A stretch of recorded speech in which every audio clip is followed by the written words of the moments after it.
Shalom, selamat pagi jemaat Tuhan. Marilah kita sejenak meluangkan waktu untuk beribadah kepada Tuhan. Marilah kita mendengarkan firman Tuhan. Kasih karunia dan damai sejahtera Allah kiranya menyertaimu di dalam Kristus Yesus Tuhan kita. Amin. Bapak Ibu terkasih, firman Tuhan untuk kita di pagi hari Selasa tanggal 7 Mei 2024 ini diambil dari kitab Lukas pasal 6 ayat 35.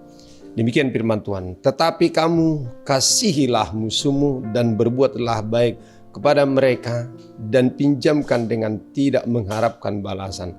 Maka upahmu akan besar dan kamu akan menjadi anak-anak Allah yang maha tinggi. Sebab ia baik terhadap orang-orang yang tidak tahu berterima kasih dan terhadap orang-orang jahat. Saudara jemaat terkasih, sudah barang tentulah Tuhan menghendaki kita sebagai anak-anaknya menjadi Kristen yang berkualitas. Dan tidak hanya sebagai yang disebut sebagai anak Tuhan. Rasul Paulus berkata, karena telah ternyata bahwa kamu adalah surat Kristus yang ditulis oleh pelayanan kami, ditulis bukan dengan tinta, tetapi dengan Roh Allah dari Allah yang hidup, bukan pada loh-loh batu, melainkan pada loh-loh daging, yaitu di dalam hati manusia. Dapat kita baca dalam 2 Korintus 3 ayat yang ketiga. Dari perkataan Paulus ini kita dapat simpulkan bahwa dari gaya hidup kita sehari-hari akan menunjukkan ajaran Kristus atau dengan singkat menjadi teladan Kristus. Pengikut Kristus bukanlah orang-orang yang hanya sibuk beribadah dan ikut serta dalam pelayanan ibadah, tetapi menerapkan ibadahnya dalam kehidupan sehari-hari. Kasih telah mengubah hati Bapa yang mengampuni anak yang hilang. Seharusnya anak yang hilang ini mendapat hukuman dan tidak perlu lagi dianggap anak. Namun sang ayah berlari menyambut dan memeluk anaknya yang hilang. Tak kala Zakheus menerima kasih Kristus, telah mengubah hatinya menjadi orang yang penuh kasih dan menolong orang miskin. Kasih juga telah mengubah hati Esau yang sudah mendendam sakit hati yang begitu lama. Akhirnya merangkul dan memeluk adiknya Yakub. Yesus mengajarkan bahwa sebagai anak Allah kita harus berbuat lebih bagi sesama. Lebih dari biasa. Dunia mengajarkan kasihilah saudaramu, bencilah musuhmu. Tetapi Yesus mengajarkan kasihilah juga musuhmu. Dunia mengajarkan balas dendam jika perlu. Yesus mengajarkan kita supaya mengalah dan mengampuni.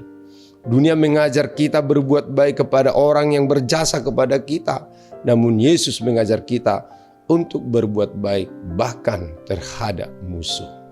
Mengapa demikian? Karena Bapa kita, Bapa yang murah hati. Jadi jika pun harus menunjukkan kemurahan hati Bapa kepada orang lain, di tengah-tengah dunia yang kasihnya penuh hitung-hitungan, Yesus mengajak kita menunjukkan kasih yang habis-habisan. Tidak cukup bagi kita untuk mengasihi orang-orang yang sedang-sedang saja. Kita perlu berbuat lebih. Pikirkanlah orang-orang yang akan Anda jumpai hari ini.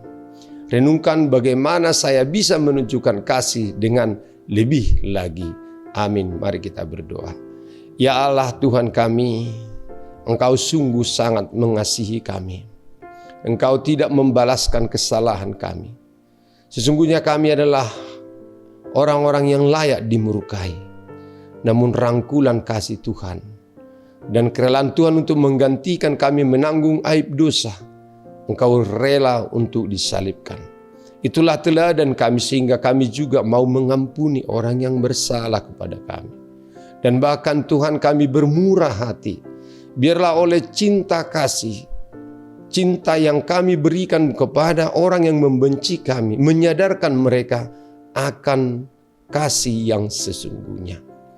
Ya Allah Tuhan kami, biarlah Tuhan hati kami yang diliputi oleh kasih sayang Tuhan, sehingga kami juga mau mengasihi siapapun yang membenci atau memusuhi kami. Ya Allah Tuhan kami, mampukan kami meneladani Engkau sebagai anak-anak-Mu di dalam dunia ini dan menjadi garam serta terang. Dalam nama Yesus kami berdoa dan mengucap syukur. Amin. Anugerah Tuhan kita Yesus Kristus, kasih setia Allah Bapa, dan persekutuan Roh Kudus kiranya menyertai kamu sekalian. Amin.